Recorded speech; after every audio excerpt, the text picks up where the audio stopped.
Okay, so ask yourself, how many hours do you spend in a vehicle every year? Some of you probably spend more than others. Joe, for instance, travels 5 minutes every day in his car to and from work. Some of you may spend more. So when I went out to look to find how long the average person spends in a car every year, I went to the US Federal Highway Administration to find out the average person travels 13,500 miles every year on average.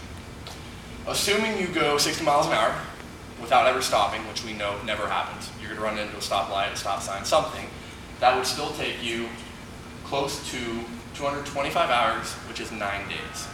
So at minimum, you're spending 9, probably closer to 30 days in your car every year. It's a lot.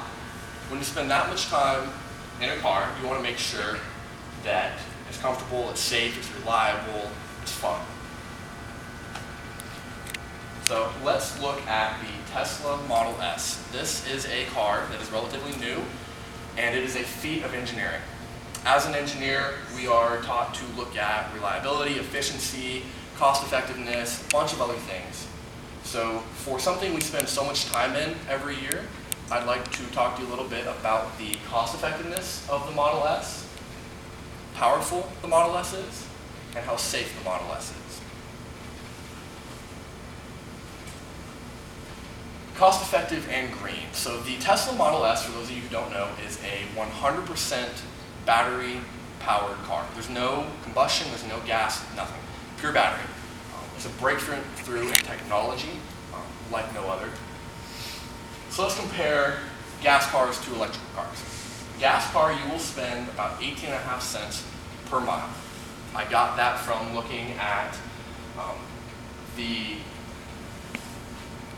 Economic Information Agency, government agency, and the US Department of Transportation.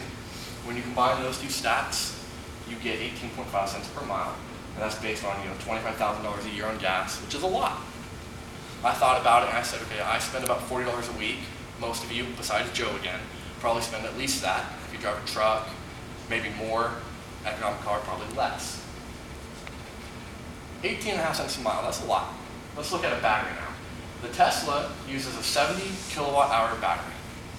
With that, it can go up to 240 or 270 miles. That's a long ways on a battery. With the average being about 12 cents per kilowatt hour, you are able to travel about 3.5 cents a mile.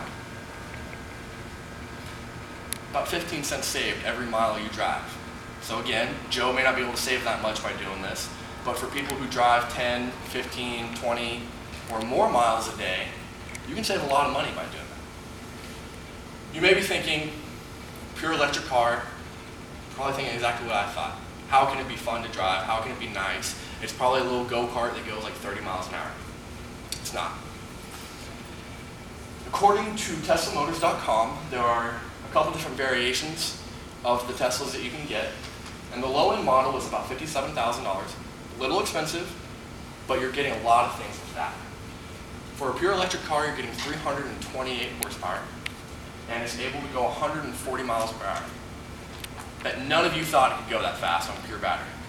Most gas-powered cars barely go that fast if you really try.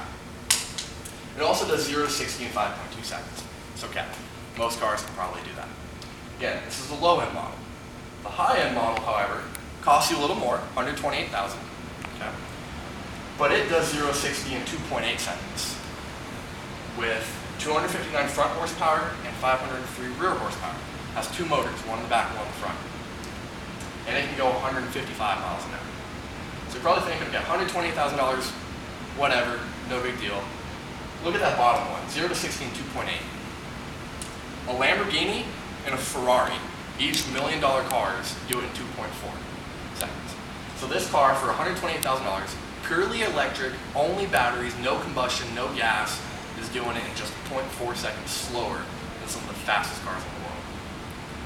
So you're not losing any power by any means by switching to a pure electric car. And you're saving close to 15 cents a mile. Safety, another big thing in cars. Without an engine in the car, you have a bunch of empty space. What Tesla did is they reinforced the front of their car with aluminum bars that fortified it and gave it a 5-star front crash rating, 5-star side crash rating, and a 5-star rollover rating. That last one, that 5-star rollover rating, is particularly interesting. Tesla's CEO went on record with Bloomberg and said after the crash test rating, he wasn't satisfied completely with 5 stars. He wanted to let everyone know that it went even further than that. He wanted to make a point and tell them that the rollover test, which is a big machine that crushes the roof of a car, was actually broken during their test. The Tesla's car broke the testing machine at over 4 Gs. So that means that you could stack 4, 5, maybe even more cars on top of the Tesla without any damage to the roof. So a little review. Why the Tesla? I showed you it's safe. I showed you it's fun to drive. You can do 0 to 60 in 2.8 if you really want to. And you're going to save 15 cents for every mile. So although it may cost you anywhere from $50,000 to $128,000, in the long run, you're going to save a lot of money on gas, and you're having a green car. With the government really pushing green cars these days, you're getting federal tax benefits, you're getting state tax cuts, a bunch of different things. I'd like to leave you with a quote from Driver and Car. The Model S is both the ultimate eco-friendly luxury car and an absurdly fast sports sedan. I like to point out 4 words in there: eco-friendly, luxury, fast, and sport. Find another car for me that is all 4 of those. You might be able to find 3 of them. BMW, Lexus, all those are, luxury, fast sports sedans. But are any of them eco-friendly as well? So I urge you that next time you go to buy a car, keep 2 things in mind. 1, look at a Tesla. I know I am, honestly.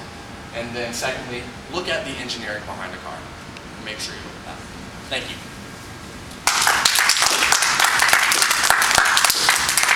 Standing ovation now.